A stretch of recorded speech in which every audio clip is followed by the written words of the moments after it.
ప్రకృతి నేస్తాలైన శ్రీరుద్ర వారి మట్టి గణేశ విగ్రహాలు ఇప్పుడు అన్ని రత్నదీప్ స్టోర్స్ లో లభ్యం. త్వరపడండి.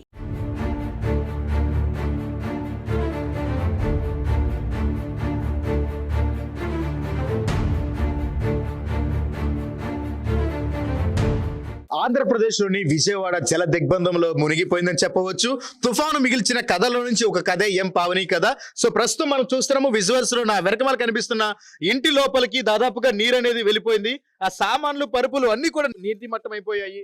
ముఖ్యంగా చూసినట్లయితే ఇప్పుడు నడుం పై భాగం వరకు కూడా నీళ్లతో మునిగిపోయిన పరిస్థితి అయితే ఉంది. అసలు ఏం జరిగింది, ఏంటి, ఆ రాత్రి ఏం జరిగింది అనేటువంటి అంశాల గురించి తెలుసుకుందాం. అయితే తుఫాను మిగిల్చిన కథల్లో అసలు శనివారం రోజు మొదలైన వర్షం ఎలా ఇళ్లలోకి వచ్చింది, అప్పుడు పరిస్థితి ఏంటి అనే అంశాల గురించి తెలుసుకుందాం. స్థానికులను అడిగి, అమ్మా చెప్పండి, అసలు శనివారం కొంచెం వర్షం పడిందండి. వర్షం పడితే మేము రోడ్డు మీద మాత్రమే వాటర్ ఉంది. ఇట్లా అయ్యిద్దని మాకు అసలు ఎట్ల పరిస్థితులు ఎవరు చెప్పలేదు, మాకు అసలు తెలీదు. తీరా చూస్తే ఆదివారం ఉదయం 7:30 కాడ నుంచి మొదలైంది వాటర్ రావటం. అసలు తీసుకునే అవకాశం లేదు, ఫుడ్ లేదు, ఏమి లేదు. మేము ఇలా నీళ్ళ చూడండి ఇలా పాడైపోయిన వస్తువులన్నీ ఏం తీసుకోవడం. వర్షం ఎప్పుడు అంటే సుమారు మీకు శనివారం వర్షం పడింది, వాటర్ రోడ్డు మీదే ఉన్నాయి. ఆదివారం ఉదయం 7:30 కాడ నుంచి 8 కాడ పాత్రలు మొత్తం వాటర్ మొత్తం లోనికి వచ్చేస్తుంది. ఒక్కసారిగా వచ్చినాయా లేకపోతే కొద్దిగా వస్తున్నాయి? ఒకేసారి వచ్చేసినాయి వాటర్. 2 గంటల్లో మొత్తం తీసుకునే అవకాశం లేదు మాకు. అసలు టిఫిన్లు చేసుకునే అవకాశం కూడా లేదు. లేకపోవటం మేము చూస్తే నీ వాటర్ వచ్చేస్తున్నాయి. అదే టీ పొయ్యి మీద పెట్టాము అంతే. గ్యాస్ బండి కూడా వేసి వెళ్ళిపోతుంది. అసలు మాకు ఏ అవకాశం లేదండి. అసలు ఇంట్లో ఇప్పుడు మేము ఎలా ఉండాలి? కట్టెడు బట్టలతో మేము బయటకు వచ్చేసాం. ఏదో బిల్డింగ్ పైన ఎక్కితే ఇప్పుడు దాకా ఎలా. ఆ రేత్రి వర్షం ఒక్కసారిగా వచ్చినప్పుడు మీరు సామాన్లు తీసుకునే సమయం ఉందా? అసలు మాకు ఎప్పుడు ఎట్లా వచ్చిందని మాకు తెలియదు కదండి. ఎలా తీసుకుంటాం? సుమారు ఎంత టైం పట్టింది అంటే రోడ్డు మీద నుంచి నీళ్లు మీ ఇంట్లోకి రావడం? నుంచి 2 గంటల్లో మొత్తం 1.5-2 గంటల్లో మొత్తం మునిగిపోయిందండి. అసలు అవకాశం లేదు మాకు. ఏదైనా తీసుకెళ్ళటానికి లేదు. ఎవరింట్లో వాళ్ళు కూడా ఎవరికాళ్ళు వెళ్ళిపోయారు. ఎక్కడోళ్ళు అక్కడ వెళ్ళిపోయారు. భయం వేసి కట్ట మీదకి వెళ్ళిపోయారు, బిజీ మీదకి. అసలు మాకు ఏ అవకాశం లేదు, ఏ తింటానికి లేదు, ఏం చేయటానికి లేదు. మేము అవతల పక్కన ఉంటే మాకు ఏ అవకాశాలు రావట్లేదు. ఈ మెయిన్ రోడ్డు మీద ఇక్కడ కూడా ఇవ్వట్లేదు. వచ్చిన వాళ్ళు వచ్చినట్టు పైకి వెళ్ళిపోతున్నారు. పైన ఇవ్వాలి అంటున్నారు కానీ మా దగ్గరకు వచ్చే వాళ్ళకి ఏమి లేదు. లోపలికి నీళ్లు వచ్చినప్పుడు మీరు ఏమన్నా అంటే సామాన్లు ఏమన్నా తీసుకునే గానీ అవకాశం లేదు. అసలు మీకు ఏం చేయాలో క్షణంగా నీళ్ళు వచ్చేసినాయి. అసలు ఏం చేయాలో కూడా మాకు అర్థం కాలేదు. వాటర్ అది మొత్తం పాడిపోయినాయి. అవతల రూమ్ లో అసలు ఏ వస్తువు లేదు. అసలు ముందు రావటమే మొత్తం రోడ్డు మీద వచ్చేసినాయి. మొత్తం వెళ్ళిపోయినాయి. అంటే మరి ఒక్కసారిగా నీళ్ళు వచ్చినప్పుడు కనీసం అందరు జనాలందరూ బయటకు రావడం ఎవరికాళ్ళు ప్రాణాలే కాపాడుకుంటున్నారు. ముందు వస్తువులు చూసుకోవట్లేదు ఎవరికాళ్ళు. ఇప్పుడు ప్రాణం మిగిలితే చాలు అనుకుంటున్నారు. చాలా మంది చచ్చిపోతారు కదా. ఇవన్నీ ఎందుకు? చిన్నపిల్లలు ఉన్న వాళ్ళు ఏం చేస్తున్నారు? చిన్నపిల్లలు తీసుకుని వెళ్ళిపోతున్నారు. ఎవరి ప్రాణాలు వాళ్ళకి ముసలోళ్ళు ఉంటే ముసలోళ్ళని తీసుకుని వెళ్ళిపోతున్నారు. ముందు ఇంట్లో సామాన్లు ఎవరు తీసుకుని. కనీసం వర్షం వచ్చేటప్పుడు గంట ముందైనా మీకు హెచ్చరికలు చేయడం గానీ మీకు వర్షం అసలు అలాంటి మాకు ఎవరు చెప్పలేదు. మాకు అసలు తెలీదు. ఏదో వర్షం నీళ్లే కదా అనుకున్నాం. ఇలా వరద వచ్చిద్దని గానీ మా ఇళ్లలో ఇలా జరుగుతాయి అని కానీ మా వస్తువులన్నీ పాడైపోతాయి కానీ మాకు ఏం లేకుండా ఉంటాయి అని కానీ చిన్నపిల్లలు అసలు ఎల్లాడిపోతుంటే అలా తీసుకెళ్ళడం కానీ ఏం జరగలేదు. ఎవరికి ఏం చేయాలో కూడా అర్థం కాల. అలా అయిపోయాం. ఇప్పుడు మా పరిస్థితి ఏం లేదు. కట్టుడు బట్టలతో ఉన్నాం. అసలు మేము ఏం చేయాలో మాకు అర్థం కావట్లేదు. అయితే వర్షం వచ్చిన తర్వాత నీళ్ళన్నీ వచ్చేసినాయి, వర్షం ఆగిపోయింది. ఇక నీళ్లు ఎట్లాగే ఉంటాయి. దీని గురించి అధికారులు గాని, పోలీస్ సిబ్బంది గాని, ఫైర్ సిబ్బంది గాని ఎవరన్నా వచ్చి మాకు ఒక్కళ్ళు కూడా వచ్చి ఏది చెప్పింది లేదండి. శనివారం వర్షం వచ్చింది. శనివారం సాయంత్రం కొద్దిగా నీళ్లు ఉన్నాయి. మేము పడుకునే టయానికి వాటర్ ఆ శనివారం వర్షం నీళ్లు వెళ్ళిపోయినాయి. రోడ్లు కూడా కడిగేసుకుని శుభ్రంగా లోన పడుకున్నాం. తెల్లారు లెగ్గానే మాకు ఫుల్ నీళ్లు వచ్చేస్తున్నాయి. ఇదేంటి వర్షం లేదండి. అప్పుడు వాళ్ళు నీళ్లు వచ్చేస్తున్నాయి. లోనకి నీళ్లు వచ్చేస్తున్నాయి. ఏం తీసుకోవాలన్నా ఏం తీసుకోపోవాలో మాకు అవకాశం లేదు. అసలు ఎవరిని పిలుచుకోవడానికి ఎవరిళ్లలో సమస్యలు వాళ్ళకి. ఎవరి పిల్లల్ని వాళ్ళు కాపాడుకుంటారు. ఎవరి భార్యని ఎవరి పిల్లల్ని ముసలోళ్ళు మొక్కళ్ళు వాళ్ళు తీసుకెళ్లాలి కదా. మరి వాళ్ళు కాపాడుకుంటారు. ఎవరిని పిలుస్తాం? చూద్దామా లోపల పరిస్థితి ఎలా ఉందో ఏంటి అనేది.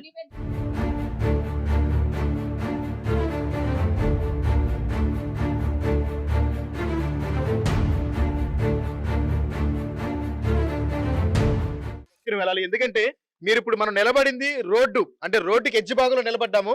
రోడ్డుకి అటువైపు ఇటువైపు కూడా డ్రైనేజీలు అనేవి ఉంటాయి. అవి దాదాపుగా 4 అడుగుల లోతు వరకు ఉంటుంది. అంటే ఇప్పుడు నడుము పై భాగం వరకు వచ్చిన నీళ్లు ఇప్పుడు ఇంకా డ్రైనేజీలు కనుక కాలు పెడితే ఇంకా మనకి అది పీకల లోతు వరకు వెళ్ళే అవకాశం ఉంటుంది. సో దయచేసి రోడ్డు మీదకి వెళ్ళేటప్పుడు కానీ నడిచేటప్పుడు కానీ రోడ్డుకి ఇరువైపులా డ్రైనేజ్ అనేది ఉంటుంది కాబట్టి ఆ డ్రైనేజ్ కూడా దృష్టిలో పెట్టి వెళ్ళాలి. సో ఇప్పుడైతే మనం మెట్లు ఉన్నటువంటి కాళ్ళ కింద ఇవి మనం ఊహించుకుని వెళ్ళిపోవడమే అంతే తప్ప కింద ఏముందనేది ఇంటి ఓనర్ తప్ప మనకు కూడా తెలియదు.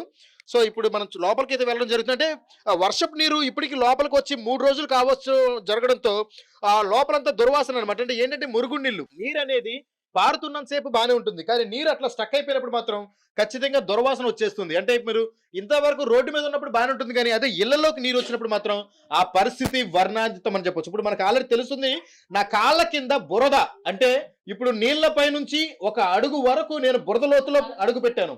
మీకు ఇది కెమెరాలో కనిపించకపోవచ్చు, కానీ ఇక్కడ కాలు పెట్టిన వ్యక్తికి మాత్రం తెలుస్తుంది. మీరు చూస్తున్నారు కదా, ఇప్పుడు నేను ఒక అడుగు లోతు బురదలోకి నేను అడుగు పెట్టాను అన్నమాట. ఆ అడుగు బురదలో నడుస్తున్నాను. అంటే ఇప్పుడు చూస్తున్నారు కదా, ఇప్పుడు ఇది వచ్చేసరికి హాలు, అంటే ఇది ఒక రూము, సారీ ఇది ఒక రూము. ఈ రూమ్ లో చూస్తున్నాం కదా, ఇదిగోండి పరుపు, కుర్చీ, సోఫా, ఆవిడికి ఉన్నటువంటి సామాన్లు ప్రతిదీ నీటి మట్టం అయిపోయాయి. చూస్తున్నారు కదా, ఇంకా వాటిని తీసుకునే సమయం కూడా లేకపోవడంతో వాటిని అట్లాగే వదిలేసింది ఆవిడ. సో చూస్తున్నారు కదా, ఇప్పుడు ఆ బీరువా కూడా సగ భాగం వరకు బీరువా ఉంది. ఇప్పుడు మీరు చూడొచ్చు, ఇదిగోండి తేలాడుతుంది ఇది నీళ్ళలో, ఇదిగోండి కదిలితే మీకు కనిపిస్తుంది కదా, ఇది తేలాడుతుంది నీళ్ళలో. సో అలాంటి పరిస్థితుల్లో ఉంది ఇది. సో చూస్తున్నారు కదా, ఇది తేలాడుతుంది నీళ్ళలో, ఇదిగోండి ఇలా తేలాడుతుంది. సో ఇంకా ఇది ఎందుకు పనిచేయవు, ఇక్కడ సామాన్లు కూడా ఎందుకు పనిచేయవు అంటే ఆవిడ తీసుకునే సమయం కూడా లేకపోవడంతో ఆవిడ తీసుకునే ఉపయోగం కూడా లేదు.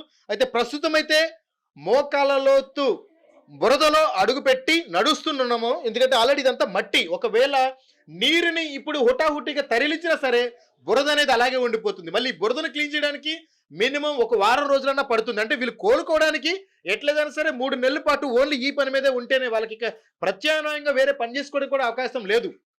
సో అయితే ప్రస్తుతం మనం వంటగది చూస్తున్నాము. అంటే ఇప్పటి వరకు మనం ఒక రూమ్ చూసాము, ఆ రూమ్ లో ఉన్నటువంటి సామాన్లు చూసాం. ఇది వంటగది పరిస్థితి.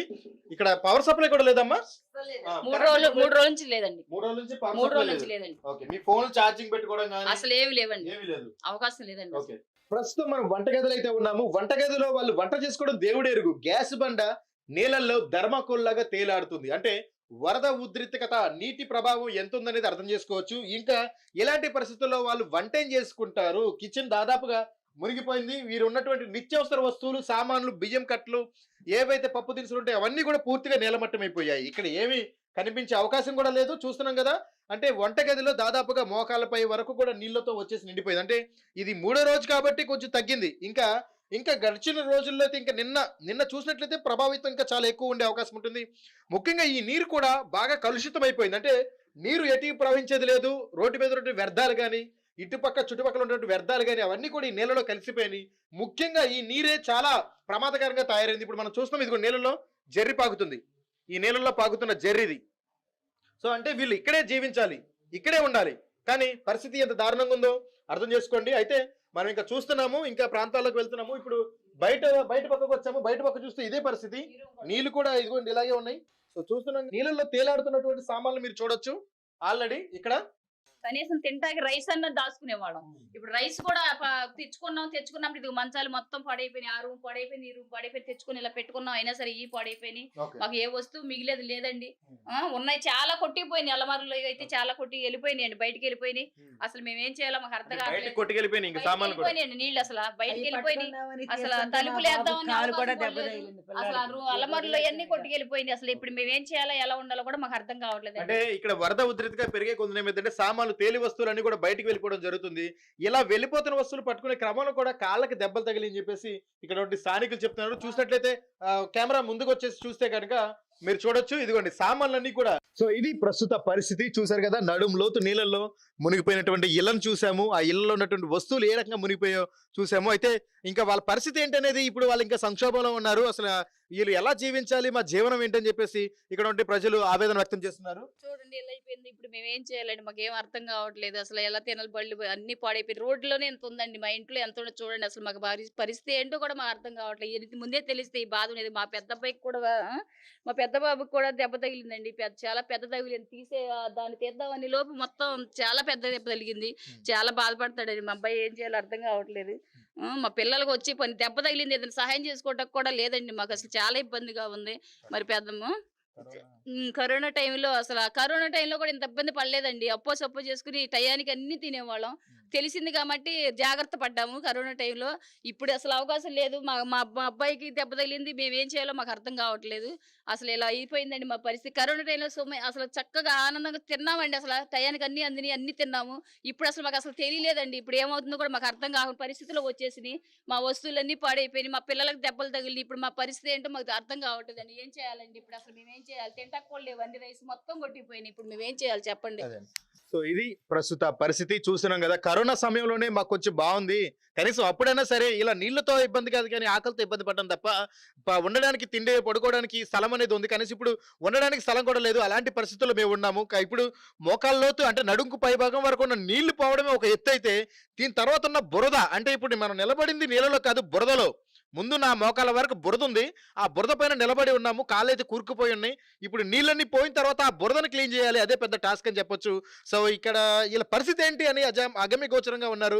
అయితే ఇక్కడ ఇంకొక ఆవిడ కూడా అడిగి తెలుసుకుందాం. చూడండి మా బాధ అంతా ఎవరికి చెప్పుకుందాం అన్నా కూడా మా దగ్గరికి వచ్చేవాళ్ళు ఎవరు లేరు. కనీసం తాగడానికి నీళ్ళు ఇవ్వమన్నా కూడా ఎవరిని అడుగుతాము, ఎవరి కాళ్ళకి ఇబ్బంది పడుతున్నారు.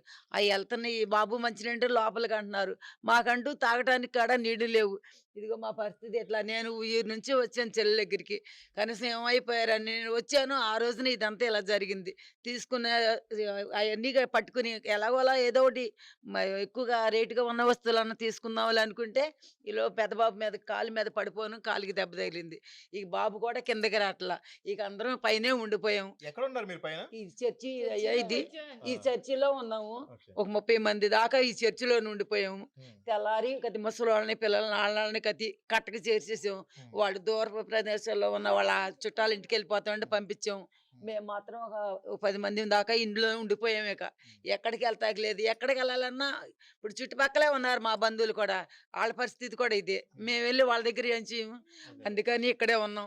మీరే దయచేసి ఇదిగో మా పరిస్థితిని అర్థం చేసుకుని మాకు ఏదైనా సహాయం మీరు తొందరగా అందించమని మీ అందరు మేము కోరుకుంటున్నాం. విషయం అయితే కనుక చాలా సీరియస్ గానే తీసుకోవాలి. ఆంధ్రప్రదేశ్ ప్రభుత్వం ఊహించిన విపత్తు అయితే ఎదురైంది. ప్రస్తుతం సేవ్ విజయవాడ అని చెప్పేసి అయితే హ్యాష్ ట్యాగ్ నడుస్తుంది. అయితే దాన్ని పక్కన పెడితే ఇక్కడ ఉన్నటువంటి పరిస్థితి మనం వీడియోలో చూసిన దానికంటే కూడా చాలా దారుణంగా ఉంది. కెమెరాలోను రిపోర్టర్లు కూడా చెప్పలేనని వర్డ్స్ లో చెప్పలేనటువంటి నష్టం అయితే ఇక్కడ కలిగిందని చెప్పొచ్చు. మనం చూస్తున్న ఇలాంటి కథలు వేలగా ఉన్నాయి అనమాట. ఇక్కడ మనం చూస్తుంది ఒక ఎత్తే, అంటే మన కళ్ళ ముందు మీ కెమెరాలో చూస్తుంది 1%, అంటే మిగిలిన 99% నష్టం ఇక్కడ జరిగింది. దీన్ని ఎవరు చెప్పలేరు, ఎవరు తీర్చలేరు. కనీసం ఇప్పటికైనా సరే ప్రతి ఒక్కరు కూడా నడుం బిగించుకొని విజయవాడలోని ఇలాంటి ముంపుకు గురైనటువంటి ప్రాంతాలను సందర్శించి వారికి తగినటువంటి ఆర్థిక సాయం చేయాలని చెప్పి సుమన్ టీవీ నుంచి విజ్ఞప్తి చేస్తున్నాం.